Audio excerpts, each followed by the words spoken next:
Hello friends, Mithu kitchen ব্লগসে আপনাদের স্বাগত। আজকে আমি বানিয়ে দেখাবো পুরীর বিখ্যাত রথযাত্রা স্পেশাল ছানা পোড়া রেসিপি। তার জন্য আমি নিয়েছি ছানা, নিয়েছি এলাচের গুঁড়ো, চিনির গুঁড়ো, কাজু বাদাম একটু আধ ভাঙা করে নিয়েছি সুজি আর 2 প্যাকেট মিল্ক পাউডার। বাড়িতে আমি আগে থেকে 1.5 লিটার দুধকে ছানা বানিয়ে রেখেছিলাম। ছানাটাকে জল ঝরিয়ে রেখেছি।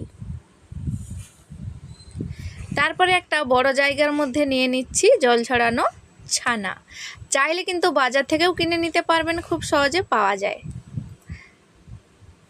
দিয়ে দিচ্ছি 2 চামচ চিনি গুঁড়ো। চিনি গুঁড়োটা দিলে খুবই সুবিধা হবে, চাইলে গোটা চিনিও নিতে পারবেন। দিয়ে দিচ্ছি এলাচের গুঁড়ো, 2 চিমটির মতো দিয়ে দিচ্ছি এলাচের গুঁড়ো। তারপরে আমি একটু ছানাটাকে হাত দিয়ে ভেঙে দিচ্ছি।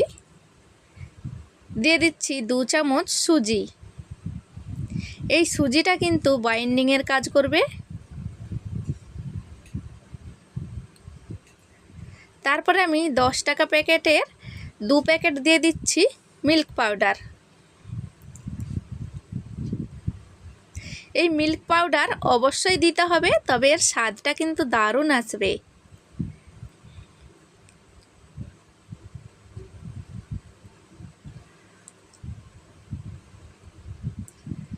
তারপরে আমি সব কিছু উপকরণকে ছানার সাথে ভালো করে হাত দিয়ে একটু ডলে ডলে মেখে নিচ্ছি।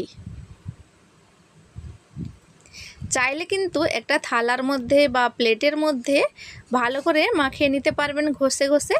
আমি এখানে হাত দিয়ে চটকে চটকে ভালো করে মেখে নিচ্ছি।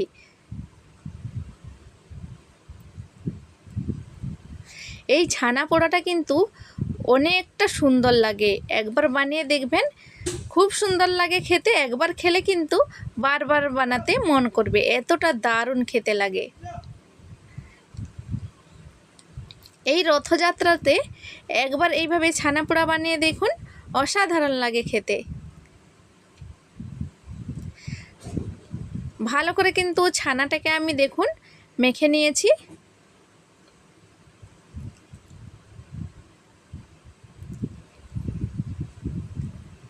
যেহেতু আমি সুজি দিয়েছি, একেবারে কিন্তু মিহি হবে না, দেখুন, কিন্তু ভালো করে মেখে নিতে হবে, তাহলেই চলবে। কালারটা যাতে সুন্দর আসে দিয়ে দিচ্ছি 1 চিমটের থেকেও কম একটু food colour, yellow food colour দিয়ে দিচ্ছি। দিয়ে একটু ভালো করে মেখে নিচ্ছি। এটা কিন্তু অপশনাল, চাইলে দিতে পারেন।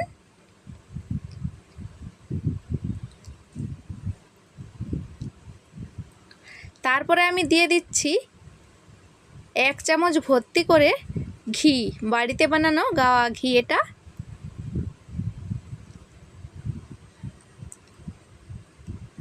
ঘিটা দিয়ে ভালো করে মেখে নিচ্ছি। এই ঘিটা দেওয়ার কারণে কিন্তু দারুণ হবে, এর কিন্তু গন্ধটা দারুণ আসবে আর খেতেও দারুণ লাগবে। ঘিটা দিয়ে ভালো করে মেখে নিতে হবে। ফ্রেন্ডস, পুরো ভিডিও দেখে ভালো লাগলে লাইক, কমেন্ট, শেয়ার করে চ্যানেলটিকে সাবস্ক্রাইব করার অনুরোধ রইল। ছানাটা কিন্তু মেখে নেওয়া হয়ে গেছে। এইবার আমি একটা বাটি নিয়ে নিচ্ছি বড় দেখে, যেই বাটিতে আমি ছানাটা বেক করতে দেব। একটা বাটার পেপার লাগিয়ে দিয়েছি, উপরে দিয়ে দিচ্ছি ঘি।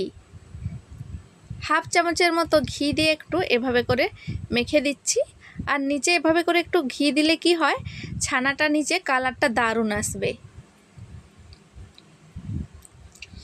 ছানাটা যখন বেক হবে তখন নিচে যে কালারটা খুব সুন্দর হবে।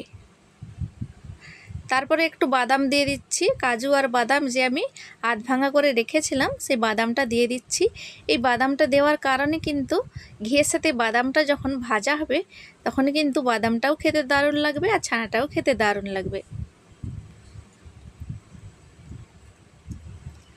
তারপরে আমি যে ছানাটা মেখে রেখেছিলাম হাত দিয়ে, সেই ছানাটা একটু হাত দিয়ে এভাবে করে গোল করে বাটির মধ্যে এভাবে করে বসিয়ে দিচ্ছি।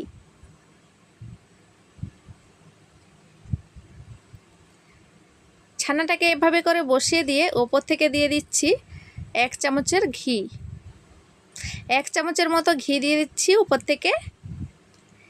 ঘিটা দিলে কিন্তু টেস্টটাও দারুণ আসবে, কালারটাও দারুণ আসবে আর স্মেলটাও দারুণ হবে। তারপরে দিয়ে দিচ্ছি বাদাম, এভাবে একটু ছড়িয়ে দিয়ে দিচ্ছি।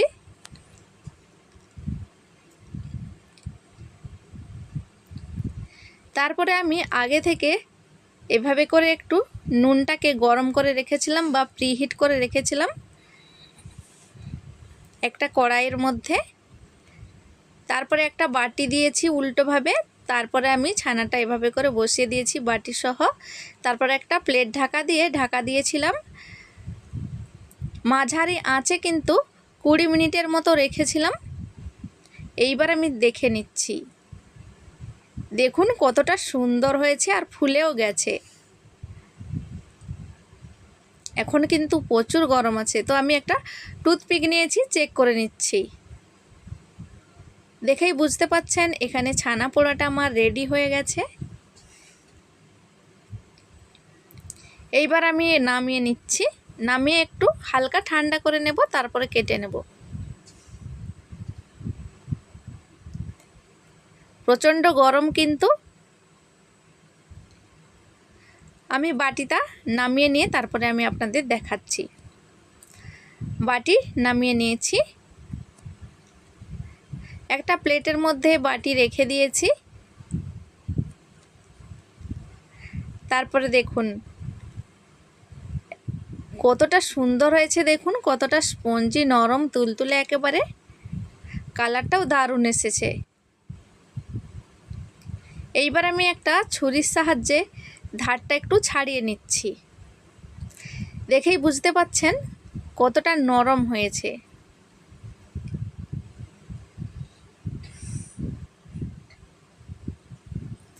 তারপরে আমি এভাবে করে বাটিটাকে উল্টে দিয়ে একটু বাটির পেছনে একটু হাত দিয়ে মেরে দিচ্ছি। দেখুন খুব সহজেই উঠে এসেছে। কতটা সুন্দর কালার এসেছে দেখেই বুঝতে পাচ্ছেন আপনারা। এইবার আমি বাটার পেপারটা তুলে দিচ্ছি। দেখুন খুব সহজেই উঠে গেছে বাটার পেপার, আর কালারটা দেখুন কতটা সুন্দর এসেছে। এইবার আমি একটু ছুরি দিয়ে কেটে পিস পিস করে নিচ্ছি। এখনও কিন্তু গরম আছে বন্ধুরা, একেবারে কিন্তু ঠান্ডা করিনি আমি। পিস পিস করে কেটে নিচ্ছি। তো ফ্রেন্ডস, আজকের এই ছানা পোড়া রেসিপি আপনাদের কেমন লাগলো কমেন্টে জানাতে অবশ্যই ভুলবেন না। ভালো লাগলে একটা লাইক করে দেবেন, আর বাড়িতে এই রথযাত্রা স্পেশাল এইভাবে ছানা পোড়া বানিয়ে খাবেন, বাড়ির সবাইয়ের পছন্দ হবে।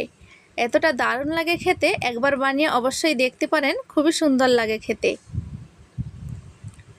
দেখুন পিস পিস করে কেটে নিয়েছি, কতটা স্পঞ্জি হয়েছে দেখুন, একবারে নরম তুলতুলে হয়েছে, জালিদার হয়েছে দেখুন। তো ফ্রেন্ডস, আজকের এই ছানা পোড়া রেসিপি এখানেই শেষ করছি। ভালো থাকবেন, সুস্থ থাকবেন, দেখা হবে পরবর্তী ভিডিওতে।